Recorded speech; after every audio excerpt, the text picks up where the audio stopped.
ایک چھوٹے سے گاؤں میں رہنے والا لڑکا جس کا نام علی تھا، بہت شرارتی اور نافرمان تھا۔ وہ اکثر اپنی ماں اور دادا کے کہنے کو نظر انداز کر دیتا اور ہمیشہ اپنی مرضی کے مطابق کام کرتا۔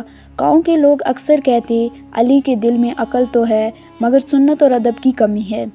علی کے گھر میں اس کے دادا، جنہیں سب لوگ محبت سے حضرت کہتے تھے، بہت علم والے، نیک دل اور مہربان انسان تھے۔ حضرت ہر کسی کی مدد کرتے، بچوں کو کہانیاں سناتے اور گاؤں کے لوگوں کے مسائل حل کرتے۔ علی اکثر حضرت کو وقت دیتے بغیر کھیل میں مشغول رہتا اور اکثر ان کے کہی ہوئی نصیحتوں پر کان نہیں دھرتا۔ ایک دن علی کے والد نے اسے گاؤں کے بزرگوں کے ساتھ ایک تقریب میں جانے کے لیے کہا۔ وہاں حضرت بھی موجود تھے اور سب بچوں کو نصیحت دے رہے تھے۔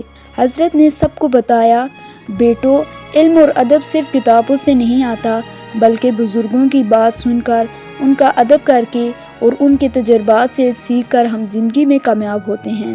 علی نے حضرت کی بات سنی مگر دل میں سوچا، یہ سب کچھ تو پرانا زمانہ ہے، آج کے وقت میں یہ نصیحتیں زیادہ کام نہیں آتی۔ تقریب کے بعد علی نے گاؤں کے ایک جنگل میں کھیلنے جانے کا منصوبہ بنایا۔ جنگل میں کھیلتے کھیلتے وہ ایک پرانے درخت کے نیچے چلا گیا جہاں اچانک زمین دھس گئی۔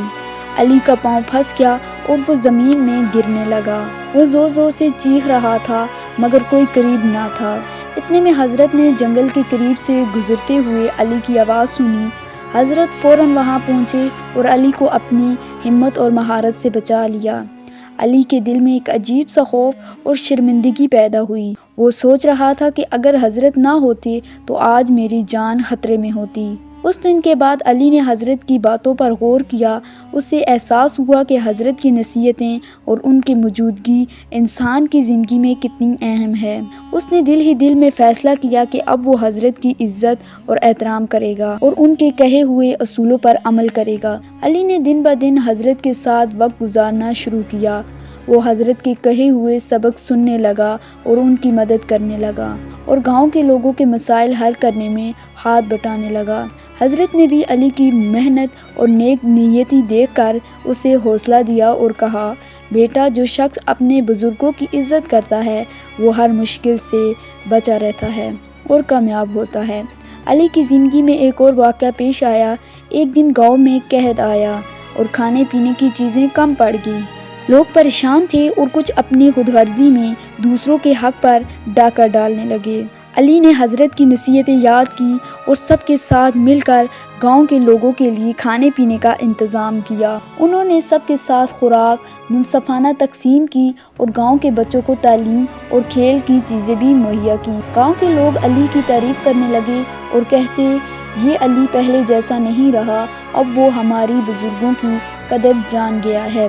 علی خوش تھا مگر دل میں وہ سب سے زیادہ خوشی حضرت کی نصیحتیں اور موجودگی سے محسوس کر رہا تھا۔ وقت گزر گیا اور علی بڑا ہوا۔ اب وہ نہ صرف اپنے گاؤں کے لیے بلکہ اپنے خاندان کے لیے بھی ایک مثال بن گیا۔ علی کے والدین اور گاؤں کے لوگ سب کہتے، حضرت کی نصیحتیں اور رہنمائی نے علی کی زندگی بدل دی۔ علی نے اپنی زندگی میں ہمیشہ حضرت کے اصولوں پر عمل کیا۔ وہ ہر نئے آنے والے بچے کو نصیحت کرتا کہ بڑے اور بزرگوں کی عزت کرو، ان کے تجربات سے سیکھو اور کبھی نافرمانی نہ کرو۔ علی کو یہ سوچ گاؤں میں ہر بچے اور بڑوں کے لیے مثال بن گئی۔ یہ کہانی ہمیں یہ سکھاتی ہے کہ حضرت کی قدر کرنا اور ان کے نصیحتوں پر عمل کرنا نہ صرف ہماری زندگی کو آسان اور خوشحال بناتا ہے بلکہ ہمیں مشکل سے بھی بچاتا ہے۔ بزرگوں کی موجودگی ایک نعمت ہے اور ان کا احترام اور ان کے ساتھ وقت گزارنا ہر انسان کی زندگی کا اہم حصہ ہے۔ اس کہانی کا ایک بہت ہی خوبصورت سبق ہے کہ بزرگوں کی نصیحتیں تجربے کی روشنی ہوتی ہیں جو زندگی میں مشکلات سے بچاتی ہیں۔ یہ تھی ایک خوبصورت کہانی۔ اگر آپ کو اچھی لگی ہو تو ہمارے چینل کو سبسکرائب کیجیے گا۔